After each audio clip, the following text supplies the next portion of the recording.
Good morning, everyone. I hope and pray that you are all safe and doing well in this trying and unprecedented time. My name is Derek McCoy.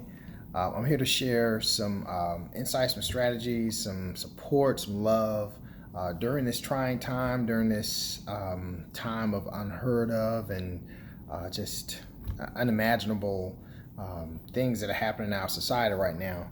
Um, but in times like these where we are facing challenges and things where we don't know what to expect, what the outcomes, what the necessary outcomes are, we have to pull together and share and come together.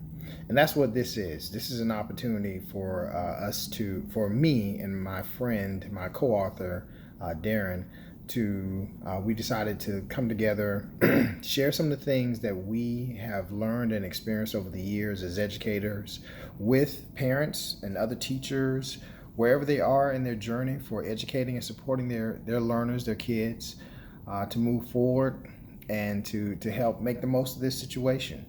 Um, Ending schools at this time for 2 months, unheard of. What and we all faced with that question: what do we do? How do we adjust? A good friend of mine, Dwight, wrote a book, "Leading During Disruptive Times," and their main message in that book is to adjust, cope, and then transform through whatever you're going through. And that's how we need to look at this, as yes, this is here, it's done. Now let's get over our shock and let's make the most of this situation. Not let's make do, but let's make a choice to thrive in this situation. So Darren and I, we wrote our book yesterday was a year. And part of that book is about digital teaching and digital learning. And as we've talked, what we want to share with everybody is not just obviously there's going to be some digital teaching and learning for the school systems are going to employ to help meet the needs of learners, but thinking beyond the digital, thinking just thinking beyond just getting by. What are some things we can do to maximize on student learning, teacher delivery experiences, a new parent connection, and new opportunities for us to rethink what learning is and what we can do. And, again, not to settle, but to make the most of this and to really show that this is a new day, and this is what we talk about in our book, The Revolution. This is a new day, and it's okay. We're going to do some new things. So, all right. So getting back, number one, we really and ultimately want to make sure that everyone is safe and well. And we are hearing about social distancing, which is, keeping our distance, limiting interactions with others. So this is how we're going to tailor our advice to everyone. Again, difficult time, but we can still thrive in this.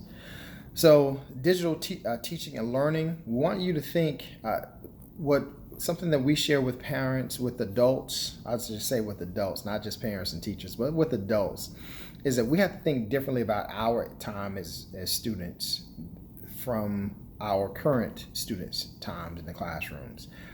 We can't have those same experiences. Learning and truly what we know about learning is that it doesn't happen in a static environment.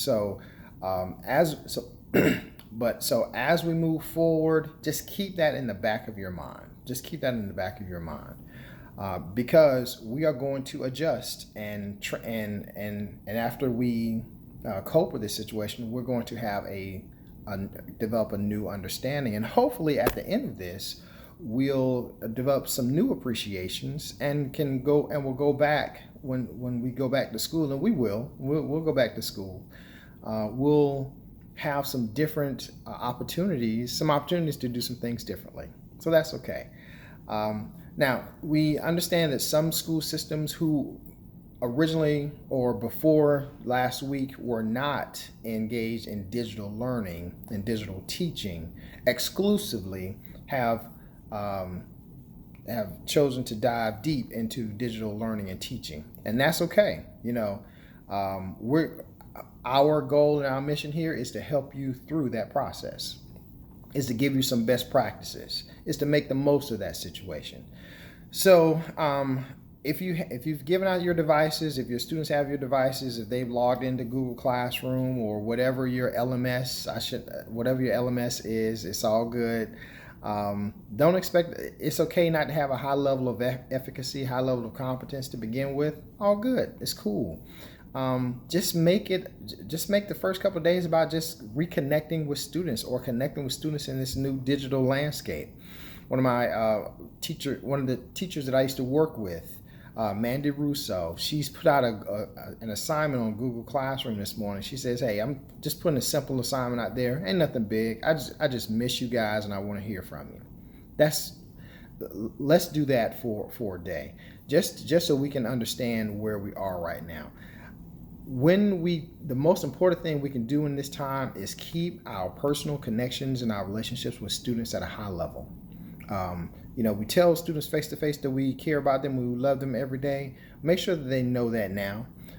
Just because we're on a different medium doesn't mean we need to decrease that message that goes out to students.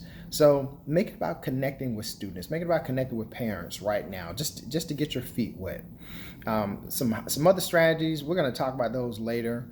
Right now, it's just about connecting and thriving together. And on this topic of connecting, teachers and parents, this message is for you. If you,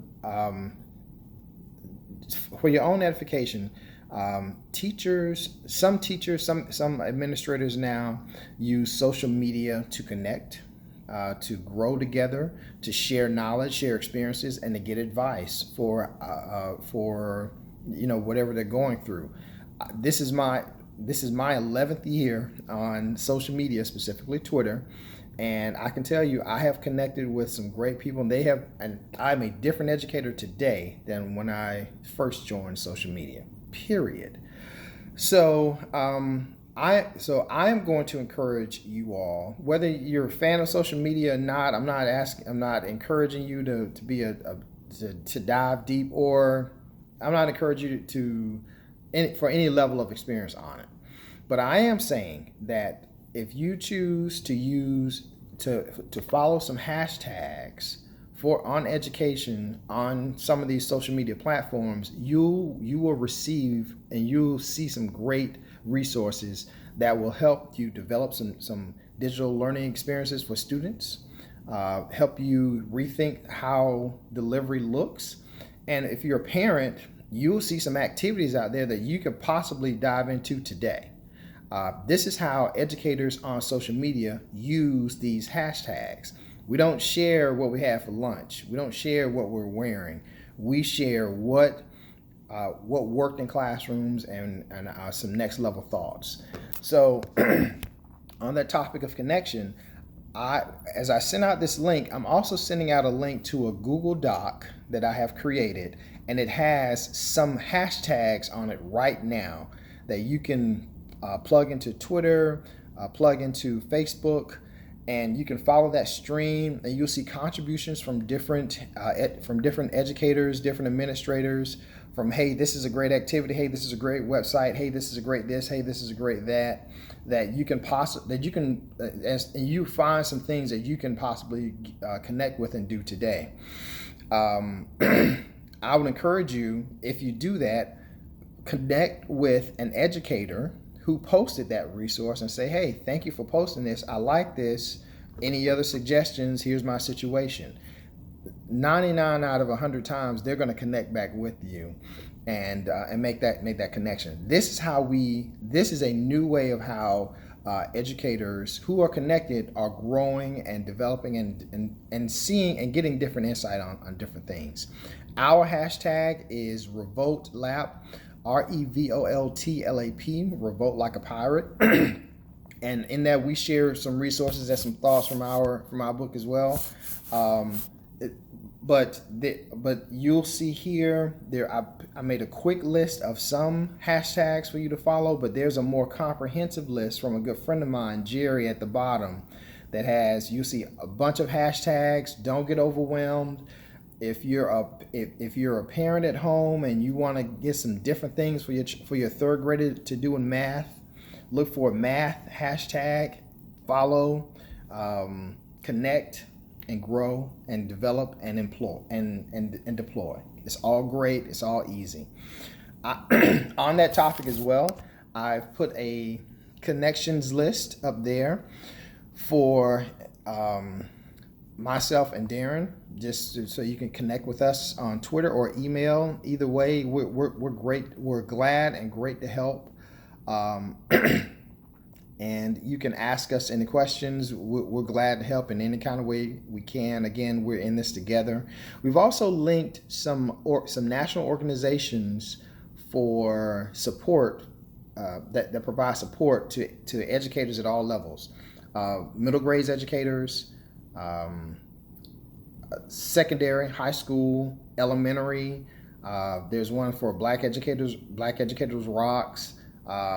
Just a couple of networking opportunities there. So if you're a teacher, you can find a tribe there. We talk about finding your tribe to help you grow. If you're a principal, if you're a school leader, you're not in this alone. All right, Principals Connect, and NASSP and NAESP are great organizations to connect with and grow with. So I'm going to end with this. This went longer than I wanted, but this is the first one. From here on out, Darren and I are going to get into some specific strategies for you that will help you with your digital learning and digital teaching and new connecting experience for the next couple of weeks. Because we win when your kids win. I'm successful when your kids are successful. But the last thing I want to leave you with is just an important piece that we all can read. We all need to read. I'm going to connect a graphic to this that shows, the power of reading 5 minutes a day. The real difference from reading 5 minutes a day to 20 minutes a day. We can read 20 minutes a day. So again, in this time, we know that libraries are closing. We know that community resources may not be where they were. So we have to think differently. Have to transform our thinking about reading.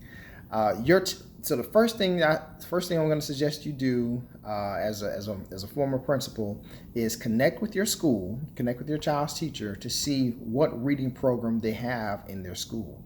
So there are some reading programs that require books, and the students read and answer questions.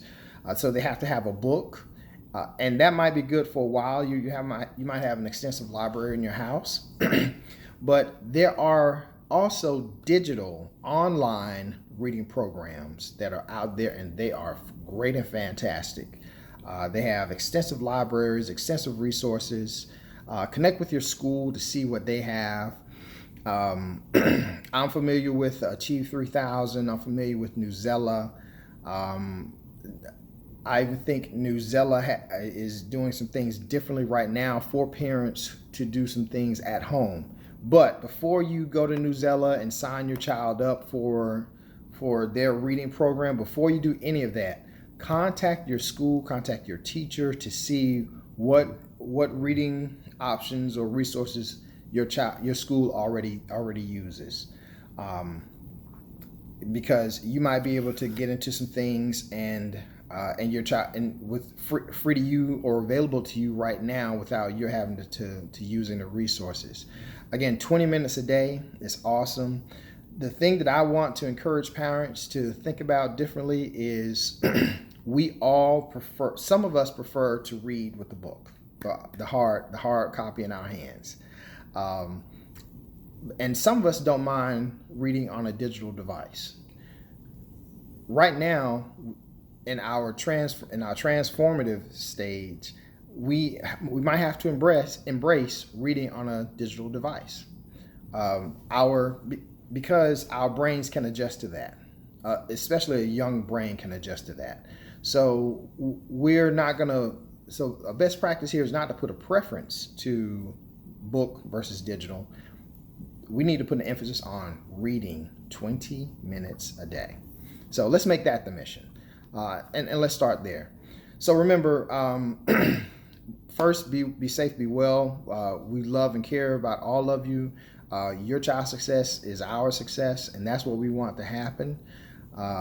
We're gonna get through this together. Alone, we can do so. We can do so little, but together we can do so much. That's Helen Keller, and that's what this is. This is about us coming together, and we're gonna commit to sharing some resources with you.